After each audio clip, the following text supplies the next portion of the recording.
साबिर और सादिक दोनों भाई थे। साबिर छठी जमात का तालिब इल्म था, जबकि सादिक 5वीं जमात में पढ़ता था। दोनों भाई पढ़ाई में काफी होनहार थे और क्लास में नुमाया पोजीशन लेते थे। साबिर नेक और समझदार लड़का था। इसके बरक्स सादिक नहायत जिद्दी और बेहद शरारती था। हर वक्त किसी न किसी को परेशान करना इसकी आदत में शामिल था। बच्चा हो या बूढ़ा, हर एक की नाक में दम कर रखा था।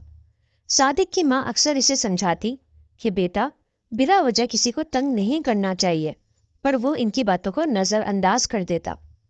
इनके मोहल्ले में एक बुजुर्ग भी रहते थे। सादिक इन्हें भी बहुत तंग करता था। कभी तो इन्हें बहुत गुस्सा आता, लेकिन इन बुजुर्ग को बच्चों से बहुत लगाव था, इसीलिए वो सादिक को कुछ नहीं कहते और इसकी शरारतों पर मुस्कुरा उठते। सादिक को भी इन्हें परेशान करने में बहुत मजा आता कि ये तो कुछ कहते ही नहीं है, और वो इनको मजीद सताता और तंग करता। इस बात का जरा एहसास नहीं था कि वो अकेले रहते हैं, किस कदर परेशान होते होंगे। बस फिर तो ये इसका रोज का मामूल बन गया। घर से आते जाते वो इनके दरवाजे की घंटी बजाता, इनके घर के पास कूड़ा करकट फेंकता, कभी शोर मचाता।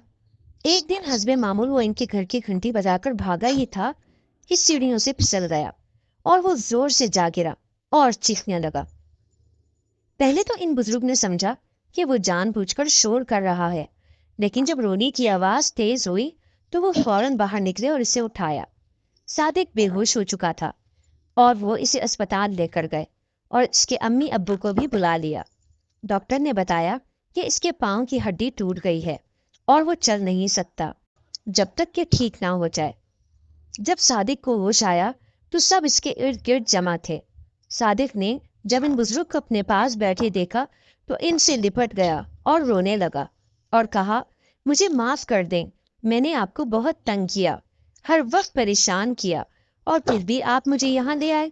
मुझे माफ कर दें, मुझसे गलती हो गई, आइंदा मैं कभी आपको तंग नहीं करूंगा।